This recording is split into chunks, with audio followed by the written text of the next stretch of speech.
A ver, hoy apareció en el grupo una colega diciendo que tenemos acá dice Johnny Enrique que vio el video en YouTube. Perfecto. A ver, tiene el texto del doctor Soto, excelente texto. A ver, todo aporta, ¿de acuerdo? Tengan el texto que tengan, consigan el texto que consigan, si consiguen algún ebook, lo que sea, buenísimo. De todo vamos a sacar provecho. ¿Está bien? Así que con tranquilidad. En relación a la clase que tuvieron conmigo la semana pasada, ¿tienen alguna duda, algún comentario, alguna crítica, algo para poder trabajar o empezamos a trabajar con los contenidos de hoy? Los escucho.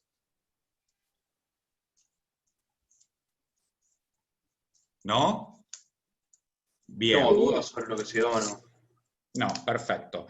Porque en realidad mucho no se dio, fue más que nada una discusión, en consecuencia, digamos. No tenía expectativa de que fuera a aparecer demasiada duda en el día de hoy en base a lo charlado en la primera clase. Sin perjuicio de eso, vamos a empezar a trabajar entonces. Marcelo, poné las filminas. ¿Sí? Y ustedes también, que ya las tienen, fíjense el dispositivo, si lo tienen en el celu y les es más cómodo, manéjense con libertad en lo que como quieran. Yo creo que ahí tenés la posibilidad, Marce, de agrandarlo, ¿no? ¿Compartiendo pantalla o no? Sí, tirame, a ver, ¿cómo era? Ahí en la misma pantalla, digo, apretando como esa copita que está ahí abajo, ¿no? Sí, dame un segundo. Bien, ¿Cómo está la a pantalla? ver. Acuérdense que la semana pasada habíamos establecido hasta que Marcel encuentra la parte técnica. Si se puede agrandar bien, y si no, no hay problema, a ver. Pero yo creo que sí se puede. A ver, la clase pasada habíamos empezado a trabajar este concepto de integración para entender dónde estamos, qué estamos haciendo y para qué. Y habíamos planteado que era esto de, ahí se ve mejor, buenísimo, que habíamos planteado que, eso está igual que antes, bueno, no importa, habíamos planteado que efectivamente era poner un poco de cada uno pone un poquito para que se haga mucho para todos, ¿no es cierto? Ahora sí, eso quería, buenísimo. Entonces decimos, claro, cuando pensamos en esto, ¿sí? Nosotros desde la Facultad de Derecho, como abogados que somos, podemos mirar el aspecto sociológico, en realidad debemos hacerlo, pero tenemos que ir a un aspecto jurídico, claramente, ¿sí? Por eso está planteado de esta manera, ¿sí? Fíjense que ahí a ustedes les habla de la posibilidad de unir las diferencias, ¿sí? ¿Esto por qué se plantea de esta forma? Porque lo cierto es que ningún Estado tiene todo para poder autoabastecerse. Todo Estado necesita de otro Estado, ¿sí? Vamos a pensar, por ejemplo, en Rusia, y piensen en Rusia, en cereales para Rusia. Se imaginan que son Gardel si les llevan cereales a Rusia, porque Rusia no tiene producción propia de cereal, claramente por el clima. Entonces va a precisar que los cereales sean importados. Y así como este ejemplo que pongo, que puede haber un montón y que ustedes pueden tener en su campo de conocimiento otros, lo cierto es que esto nos muestra que los estados necesitan, si nos queremos apartar, de otras posibilidades, de otras cuestiones que le puedan proveer otros estados, ¿sí? Entonces ahí, claro, desde lo jurídico, ¿qué importa esto? ¿Qué implica? Claramente una decisión política que tiene que tener el Estado y que tienen que tener los estados para adoptar todas las estrategias que se traducen en decisiones comunes en materia política para poder llegar a lograr esto de, ¿no es cierto?, cooperar mutua y recíprocamente. ¿Para qué? Para limitar las asimetrías. ¿Qué es esto de la asimetría? Tomás Vallejos, ¿qué entendés por asimetría? No, disculpe, profesor. Estaba con otra cosa justo del trabajo, pero no le Tranquilo. sé responder. No, pero yo creo que sí sabes. ¿Qué significa el término asimetría? ¿Qué es algo asimétrico? Algo asimétrico, ¿Mm? que está en el mismo nivel, quizás. Asimétrico. Claro, no tiene Asimétrico. simetría. Asimétrico. No tiene simetría, claro. Ahí está, muy bien, ¿no es cierto? Entonces, asimétrico, cuando un estado, a ver, cuando se quieren limitar las asimetrías, Tomás, importa que los estados traten de, digamos, que sus debilidades se transformen en fortalezas. ¿Entendés? En el caso que yo puse de Rusia, por ejemplo, que Rusia pueda tener cereales, para decirlo de alguna manera, de una manera más fluida, ¿entendés? Cuando hablo de asimetrías, si vos te pones, vos mirás por un segundo, vos y todos, ¿no? Por supuesto, miran por un segundo un mapa mundial, ¿no es cierto? Lo miran así como si fuera, ¿no? Como si tuvieran, se paran y miran el escritorio, tienen un mapa mundi. ¿Qué ves vos, Sofía, Jacobo, Sofía? ¿Qué ves ahí? En esa mirada que haces, ¿qué ves? Que no es simétrico, es asimétrico. ¿Pero qué ves concretamente? Todos los países. Bien, todos los países. ¿Y todos los países cómo son? Distintos. Distintos. Unos más chiquitos, unos más grandes. De hecho, si vos mirás un mapa político, sí, vas a ver también que hay otras diferencias. Pero lo cierto es que siempre vas a encontrar diferencias. Obviamente. Y esto que está en las diferencias a veces se da de bruces, cuando uno no lo entiende bien, con el principio de igualdad soberana. Entonces, por ejemplo, Joaquín Nicolás, ¿qué entendés por igualdad soberana de los estados? Y que todos los estados tienen los mismos derechos, están en la misma escala. Uh-huh. Si vos, Joaquín, lo tenés que comparar esto con el derecho interno, ¿con qué principio constitucional o con qué artículo de la Constitución lo podrías relacionar sin incurrir en un yerro? El artículo 16, la igualdad. Exactamente, el principio de igualdad. Cuando hablamos del principio de igualdad soberana, estamos admitiendo que los estados son diferentes. Y los estados son diferentes, pero tienen los mismos derechos, en las mismas condiciones, por supuesto. Esto lo vamos a analizar después con más detenimiento. ¿Está bien? Pero fíjense que ahí, desde esta mirada, tenemos claro el concepto de asimetrías.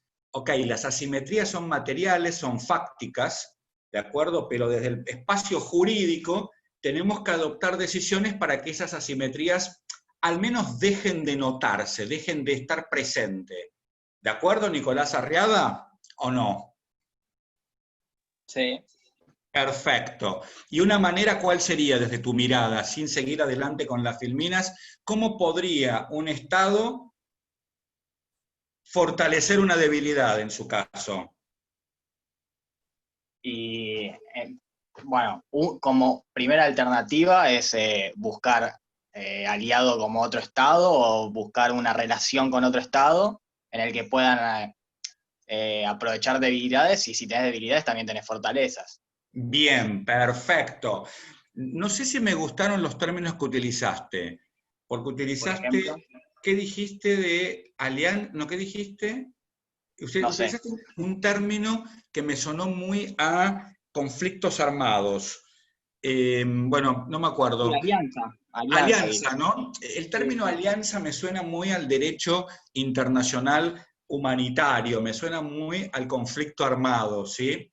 Pero, atención, que las alianzas son muy propias de la agenda internacional en el ámbito, por ejemplo, de Naciones Unidas, en la Asamblea General, Consejo de Seguridad, etcétera, etcétera. Pero me suena un término así como para remarcarlo y después lo podemos trabajar más si quieren. Pero lo cierto es que comparto plenamente con Nicolás cuando nos plantea esta cuestión de buscar tener vínculos con otros estados, ¿sí? También él habló de relaciones con otros estados, es un término que también lo podemos criticar, pero no lo vamos a seguir criticando por Nicolás, pues si no después no va a hablar más. Muy bien, entonces, ¿hasta acá queda claro todo? ¿Alguien tiene alguna duda? Sí, yo. A ver, Magalí. No entendí muy bien el tema de convertir las debilidades en fortalezas. Muy bien. Quizá no lo entendiste muy bien porque en rigor no está tan bien expresado aún.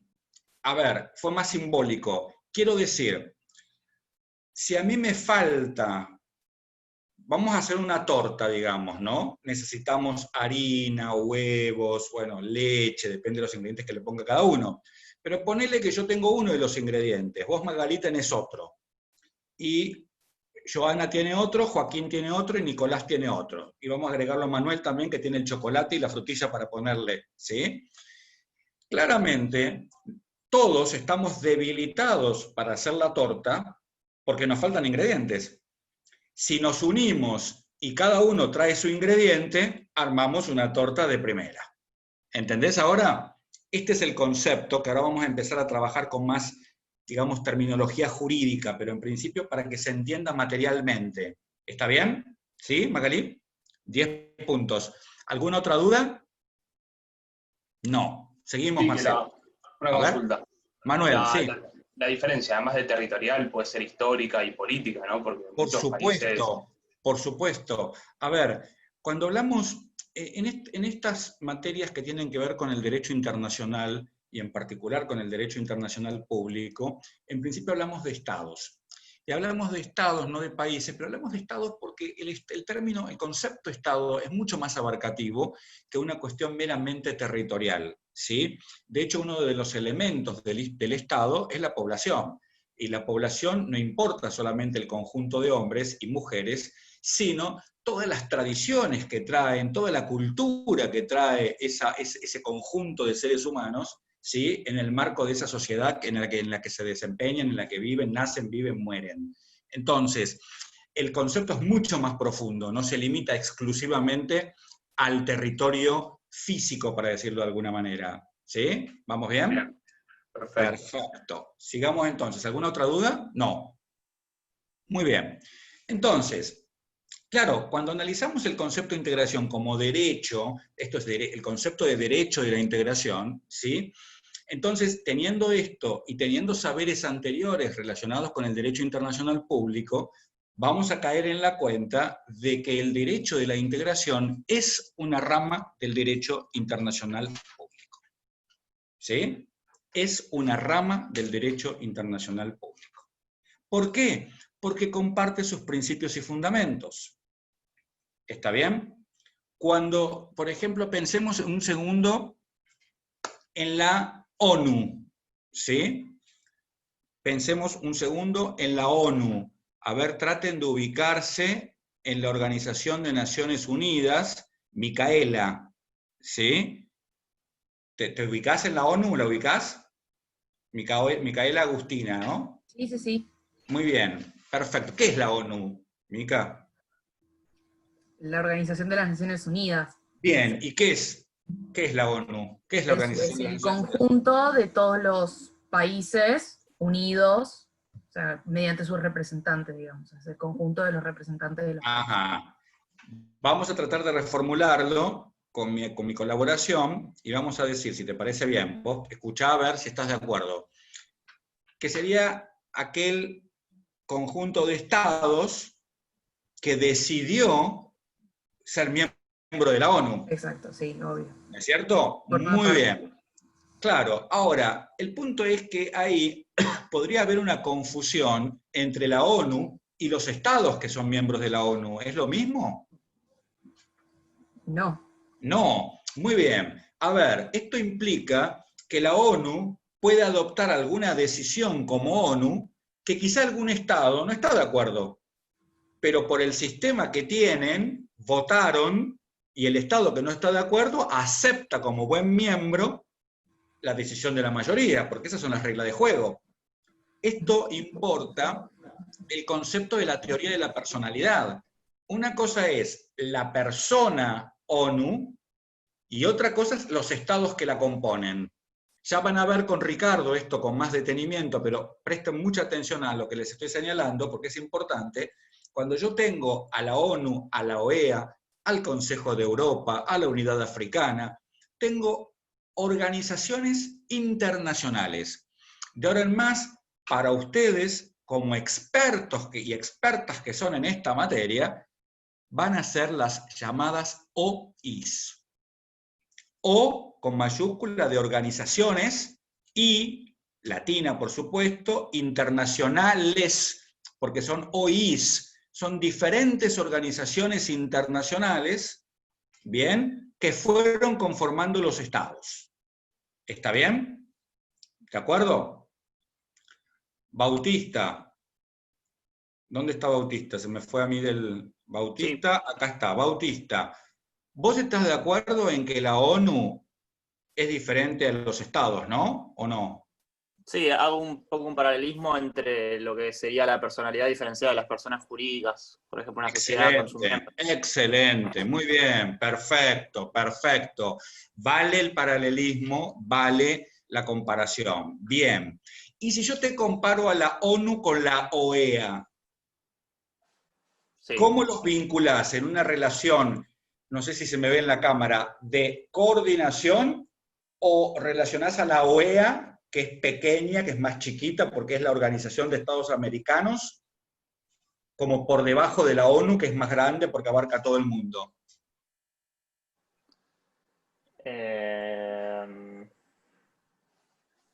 Asumo que están en un mismo eslabón en base a que tiene una personalidad jurídica internacional, en mi opinión, equivalente, más allá de que haya más miembros en una que en otra.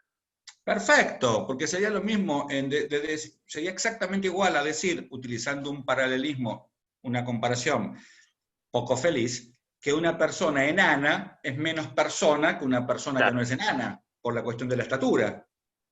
¿No es cierto? Una multinacional más que una sociedad. Exacto, a ver, exacto. A ver, uno piensa, por ejemplo, en este principio de coordinación de los estados y dice, che, a ver, Estados Unidos y San Marino, ¿sí? San Marino es un estado, Estados Unidos es otro estado.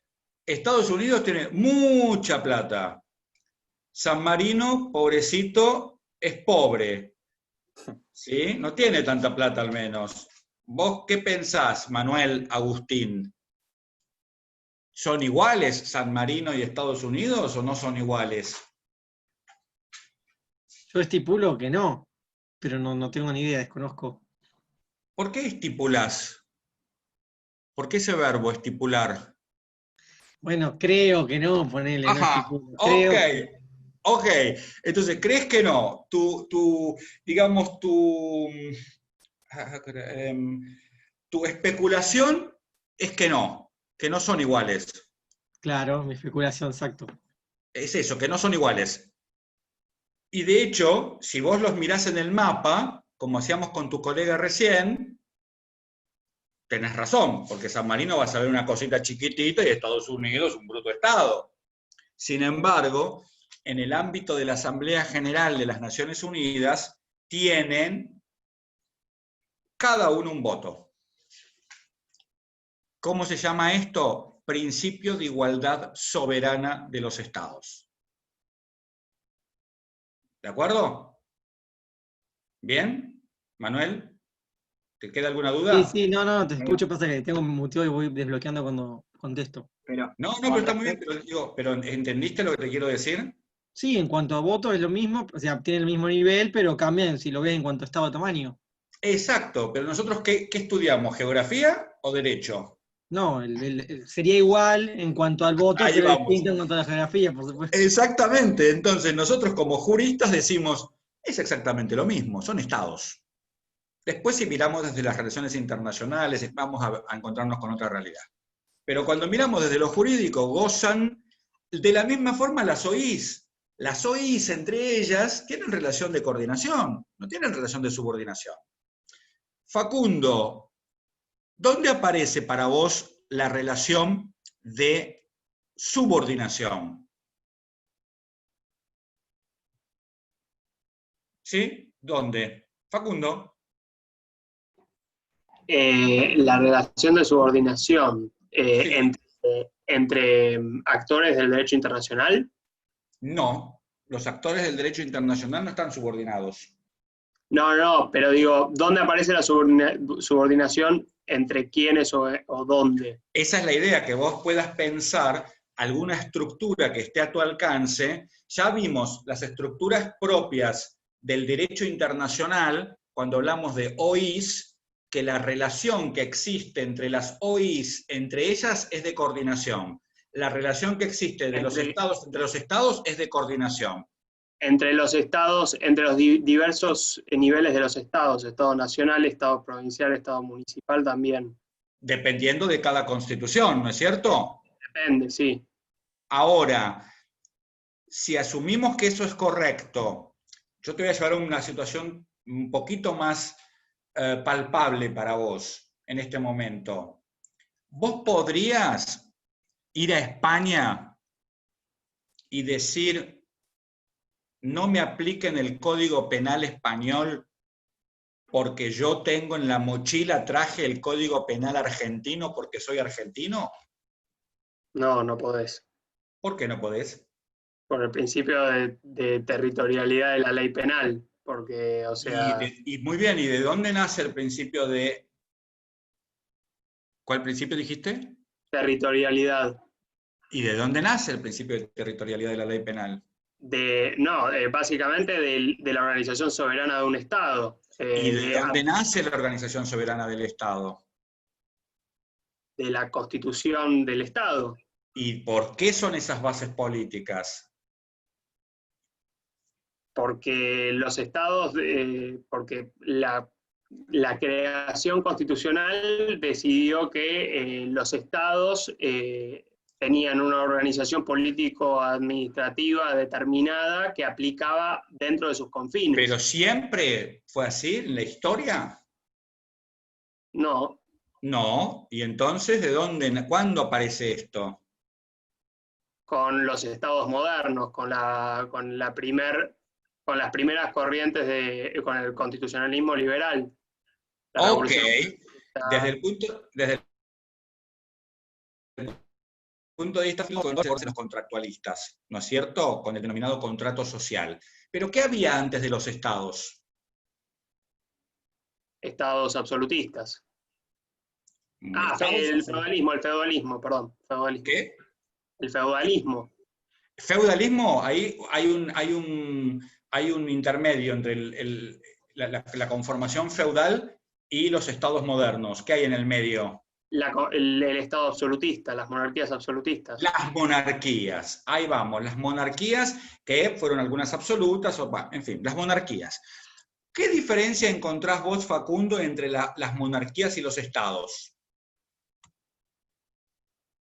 No, la monarquía es una forma de organización de los estados y los estados básicamente son entidades separadas.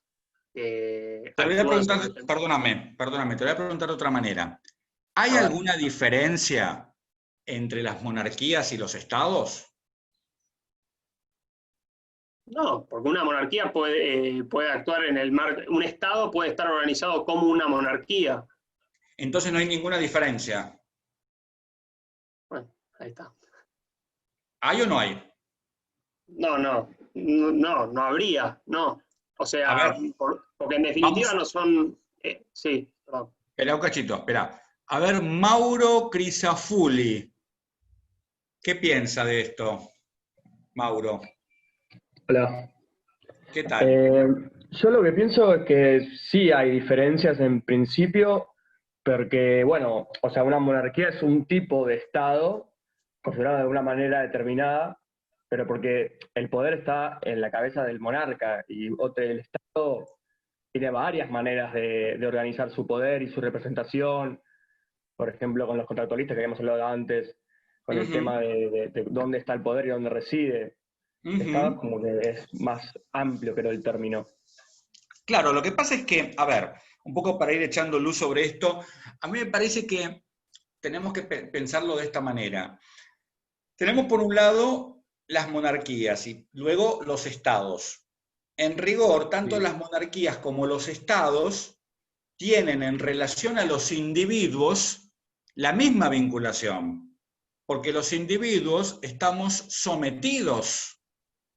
¿No es cierto? A ver, el monarca, bien, le llevaban al reo y el monarca lo miraba al reo y preguntaban al monarca, ¿culpable o inocente? Entonces el monarca, si bajaba el dedo, el reo terminaba en los leones, ¿no es cierto? Sí. Y si quien estaba junto al reo decía, no, Su Alteza, este reo merece un juicio justo, entonces terminaba también en los leones, si el monarca lo decía así, ¿no? Si el monarca se compadecía, levantaba el dedo y le perdonaba la vida. ¿Está bien? ¿Qué pasa en los estados? La relación de subordinación persiste, porque el Estado se conforma con una relación de subordinación en relación a aquellos que antes eran súbditos en la vinculación de las monarquías. En los estados modernos pasan a ser habitantes, ciudadanos en el mejor de los casos, pero siguen sometidos. La diferencia es quién les otorga el poder. Bien, esa es la diferencia política. ¿Y sabés cuál es la diferencia jurídica? La diferencia jurídica es que los estados tienen el deber de garantía que no tenían las monarquías. ¿Vamos bien? Muy bien, acá Carolina, no, Delfina, ¿sí? Nos dice Estado democrático. No importa si es democrático, si es... No importa. A ver, por supuesto que en democracia se presume la vigencia de los derechos humanos, pero no estoy hablando de eso. Yo ahora estoy hablando del vínculo que hay entre los individuos y los estados. ¿Está bien? Ese vínculo que hay entre los individuos y los estados es un vínculo de subordinación. ¿Vamos bien? ¿Entienden todos? Sí, profesor, pero una consulta. Usted acá, o sea, con esto que está hablando, se refiere a lo que era en principio, lo que era el Estado protector de los ciudadanos. En realidad al Estado en general, con las diferentes variables que tuvo a lo largo de la historia y a lo largo de las decisiones políticas que fueron modificándose por corrientes filosóficas. Pero lo cierto es que el Estado y el individuo no variaron en su vinculación. El individuo no tiene horizontalidad con el Estado. El individuo, desde una mirada política, el pueblo es el titular de la soberanía. El pueblo es el dueño del poder soberano.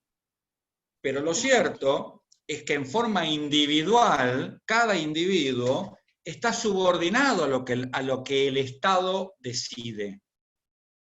¿Entienden esto? Sí, David, mi duda es la misma que está haciendo creo que Magalí en el chat, respecto de que si esa relación de subordinación también se encuentra entre los estados y las organizaciones internacionales. Ahí vamos a llegar. Pero entiendan esto primero, ¿eh? Primero es importante entender que el individuo frente al Estado tiene una relación de subordinación. Esta es la razón por la cual nacen los principios de territorialidad y todos los principios jurisdiccionales que podemos analizar en las diferentes áreas del derecho. ¿Está bien? Porque el individuo tiene una relación de subordinación, sí. ¿Podría repetir? Justo se me cortó la frase que dijo antes de que el individuo tiene una de subordinación con el Estado.